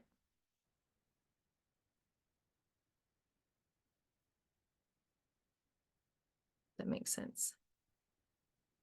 Where on our charts do we find this? So when you fill out your chart and you have your chart on the top of the page on the website, there's a arrow at the top above your name pointing down, and it'll say download. And so then it'll make your chart look like this. I don't know if you can see. So if you see at the top, I have the chart, and then down here is like the list of information. So I don't know if you can see that on your chart. Let's see. I think I have yours. Let me see.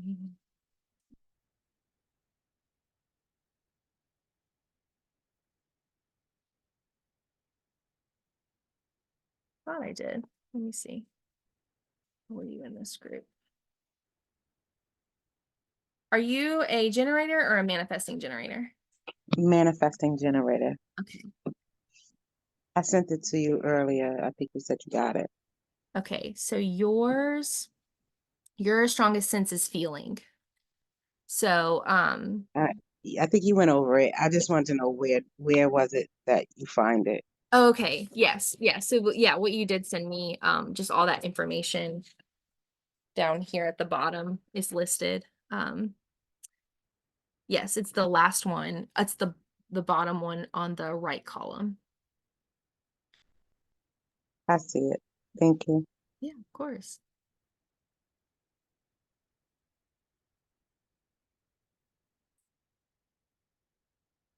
Are there any other questions? Oh, shores. Yes, Kim, I did not go over shores. So the shores environment.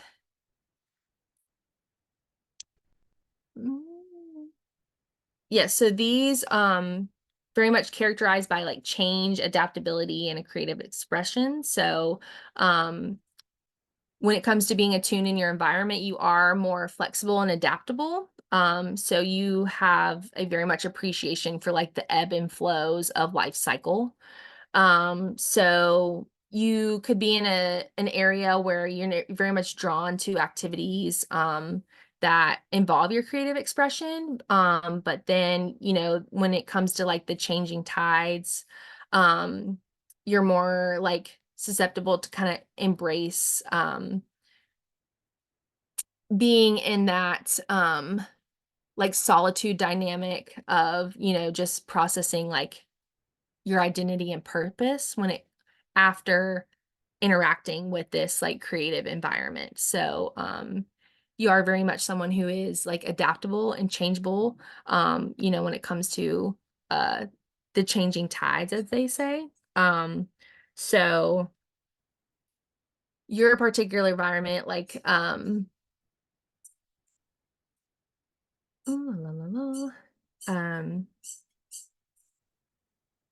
not necessarily like needing like the actual landscape of the beach, but just spending time in different, you know, cultures and different areas of something new. But also in these new areas, you need a time of stillness. So not being very much just consistently active in these areas, but very much taking that balance. Okay, awesome. Yes, definitely. All right. Yes, so it's 9:04 now. I hate we did not get to our incarnation, but I guess it just means that we'll schedule more. Yes, I'm so excited, and I thank you so much, Kim. I'm about to call you Kim, Lord have mercy. I'm so excited. Thank you, Kate, for doing this for us. I know you're gonna do the next three next week on Tuesday, and then we can schedule another one to continue this. I think it's very informative and it makes a lot of sense for me. Okay. Hopefully we could do one where we can focus on or bring our children information in, and we can like Yes. tap in a little bit for our children, y'all. So I don't know if y'all will want to do that, but I think it'll be a good idea for us to understand our kids a little bit better, better Yes. too. Especially Yeah, if you have so babies when it comes to their food and their sleeping. And yeah, so yeah, that would be fun. all right, Diosa. I see your eyes, Diosa. But yeah, so y'all, if y'all have any other questions, y'all can chat with Kate in the Discord in the human design area. Because she is a wealth of knowledge and I'm so appreciative. I already got my questions I want to ask on the side. I got a lot of questions. So thank you so much, Kate. If Yeah. anybody else have any last minute Awesome. things to dedicate, y'all can say it now, or we would go ahead and I would bring the challenging kids from school over because Dios is a teacher too, right? Dios, your teacher? I think she's a teacher or an advisor. I can't. Oh, Right. okay. Yeah. So director. There she is. She's a director. Nice. Yes. So, That, that's yeah, awesome. that would be super. Yeah, definitely Yeah. very informative on that. Thank you so much, Kate. Y'all have an amazing night. Thank you guys for hanging out with us. And we'll Yes. see y'all at the next event. Thank you. Bye, everybody. Bye. Kate, and then you have control. You can shut it down, Kate. Maybe one day when I find the end button. Very long drawn goodbye. You're almost there. You're almost there, friend. You're almost there. So it's